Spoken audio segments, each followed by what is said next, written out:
Then I will read of Genesis 37, verse 1.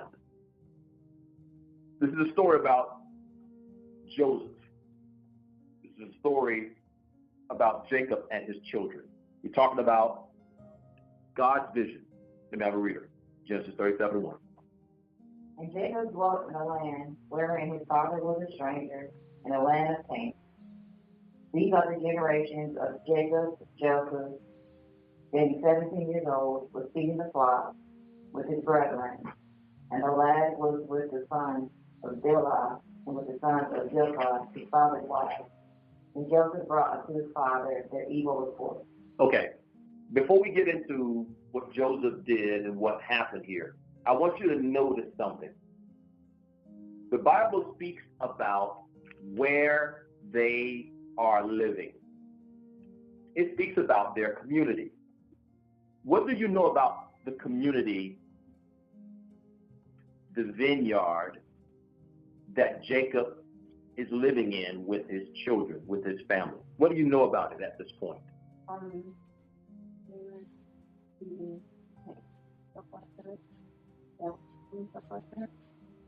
They are feeding the animals in this land. So is this their neighborhood? How do you know it's not their neighborhood? Okay, exactly.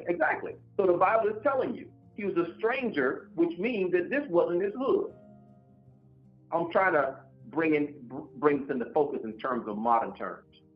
He's in a community, he's living in a community that he wasn't what? Familiar with or born or raised in. Are there people that you know of that live in communities that they weren't born or raised in? Yeah. So what happens when you live in a community that you're not born or raised in? Are things revealed to you? Do you learn a lot of new things? If you lived in one community and you move to another community, do you learn a lot of new things? Yeah. If you've ever relocated, did you see the exact same things, the exact same people in every community that you ever lived in? No. Did people behave exactly the same way in every community that you ever lived in or ever spent a few days in? No. What I'm trying to get you to see is that you encountered ethics and values and character that were different in every community that you have been in. And what the Bible is helping us understand is that he's in a land that he's not familiar with.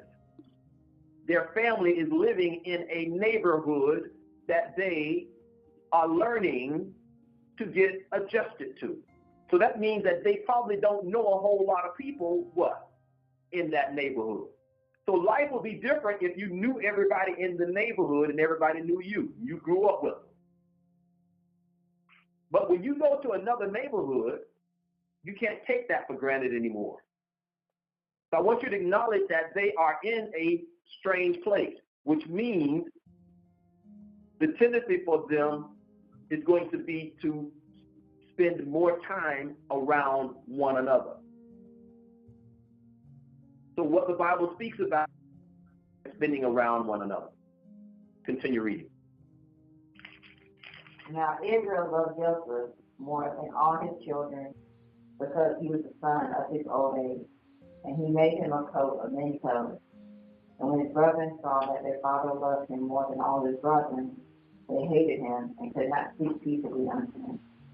And Joseph dreamed a dream, and he told his brethren, and they hated him yet the more. And he said unto them, Hear, I pray you, this dream which I have dreamed. For behold, we were binding sheaves in the field, and lo, my sheep arose, and also stood upright. And behold, your sheaves stood round about, and made obeisance to my sheep. And his brethren said to him, Shalt thou indeed reign over us, or shalt thou indeed have dominion over us? And they hated him yet the more for his dreams and for his words. And he dreamed yet another dream, and told it his brethren, and said, Behold, I have dreamed a dream more, and behold, the sun and the moon and the 11 stars made obedience to me. And he told it to his father and to his brethren, and his father rebuked him, and said unto him, What is this dream that thou hast dreamed? Shall I and thy mother and thy brethren indeed come to bow down ourselves to thee to the earth? Okay. Now, so Joseph, this is, Bible scholars, this is what we know as Joseph's dream. Note Joseph's exceptional ability to know and to believe what should happen in the future. Note his ability to accurately recall an event that has not occurred. And how is his family taking this? How are siblings taking it? Not good. So much so they probably want to beat him up, especially seeing that he's not the oldest. But he said it also to his father and his mother. And they're not taking it well either. But is this a vision? What do we learn vision means? A thought, a concept formed by the imagination. A thought, concept, or object formed by imagination. Is this a thought formed by imagination? A concept formed by imagination? Were there objects in his dream formed by imagination? What were some of the objects that he said was in his dream? Sheaves. What's another object? The sun and the moon. The sun and the moon. In other words, the stars, right? Those are objects. Where did he actually see those objects? Or did those objects appear in his vision, in his dream? So these were pictures though, right? These are pictures in his mind. These were pictures in his mind, something that he dreamt, he imagined, something he envisioned, something that was supernatural. It's a supernatural appearance that was conveyed to him. It was revealed unto him. So what is he actually doing by saying it to him? What is he actually, what is he doing? He's just revealing it to them, isn't he? He's just sharing with them what he envisioned.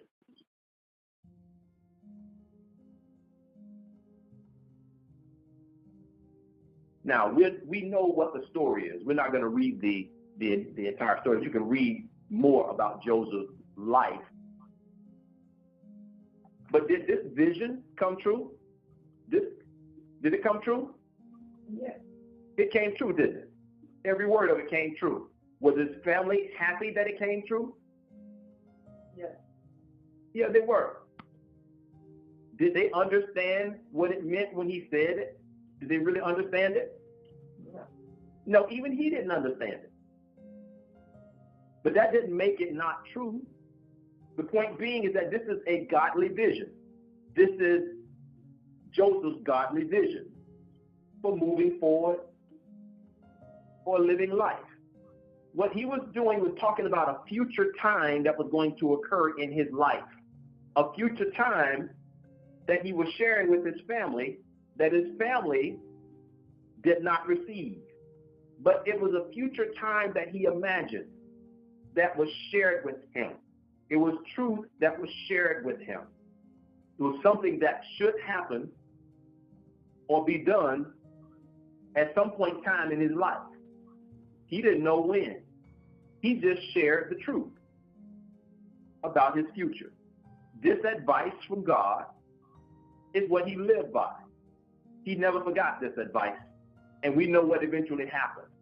That's when he began to really realize that this wasn't just any vision. It was a godly vision. It was God allowing him to see the future of what would be. This is his godly vision. Now, in Job 1, and we're not going to turn there today, but you can read it for homework. Job 1, verse 1 through 10. You can read for homework. In Job 1, Bible scholars, you have a knowledge of Job. What did Job, what type of life, what was Job's godly vision for moving forward or for living life in Job 1 that the Bible talks about? in Job 1. Now, this is before he actually went into his trials. The Bible talked about the type of life that Job had. You can turn to Job 1 if you want. We're not going to read it. I just want you can read it for homework. I want you to reference it and know we're trying to get some insight to Job's godly vision for moving forward. Because we all have a vision for our life for moving forward. You have a vision for your life today, for moving forward today. You're going to envision that you're going to be doing some things later today, and you're going to try to execute on that vision. I want to do this later today. And then you're going to try to order your life in a way that you are going so you can be successful at executing whatever it is that you have envisioned for yourself to be doing today.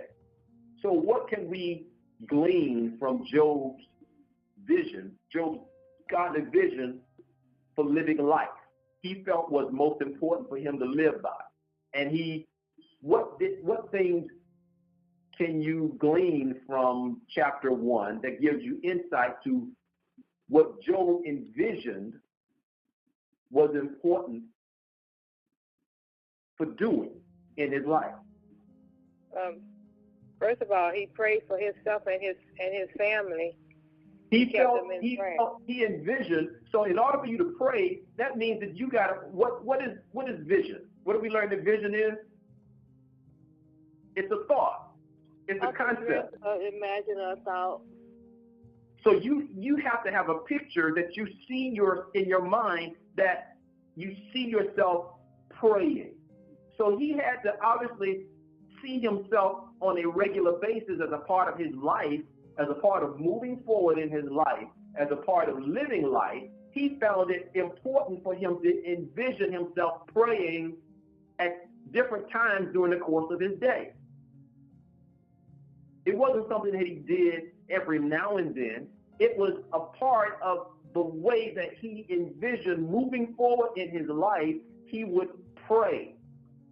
And the Bible specifically speaks about the fact that he felt it important enough to pray about his children, to pray for his family, to pray on a regular basis. That's a part of the godly vision that Job had for his life. What other part of life did Job envision? A part of his godly vision for his life. Not only that he prayed for them, what else? I want to see if you got this. He gave him a house that they can live in. So he provided for them, didn't he? On the land, and he had a lot of land. He provided for them, didn't he? Yes. So did that make life a little bit easier for them? Yes. For his children? Yes. So Job, a part of his vision, his godly vision, was to be able to take what he had and to make sure he provided a way for life to be a little easier for his what? family. For his family. He had the land, he had the animals, he sustained that lifestyle that he had. And in order to have the land and the animals, he had to have a vision of having that before he actually got the land, before he actually got the animals. He had to envision that being the case. It didn't just happen. He had to have a vision of it before it actually happened. Our Bible member said, without a vision, the people perish. So without having a vision of what this life would be like, he could not have had this life. He had to have thought about, you know what, I would like to see this in my life. I would like to have that in my life. But he did that all with who in mind? God. With God. He did what Proverbs said. He trusted God first. Yeah, he wanted all these things in his life, but he trusted God first. See, people are not encouraged to trust God first. they're encouraged to go out and try to get all these things and come to God later. Job envisioned a life where he trusts God first, and then those things get added to him.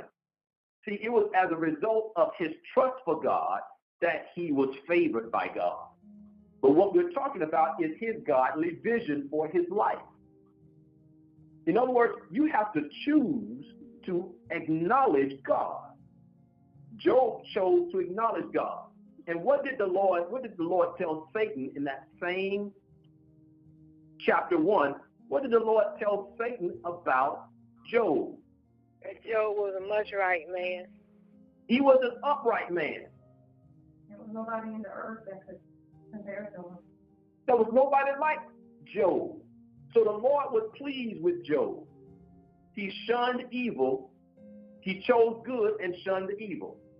So what the Bible is trying to help us see is this was Job's vision for his life.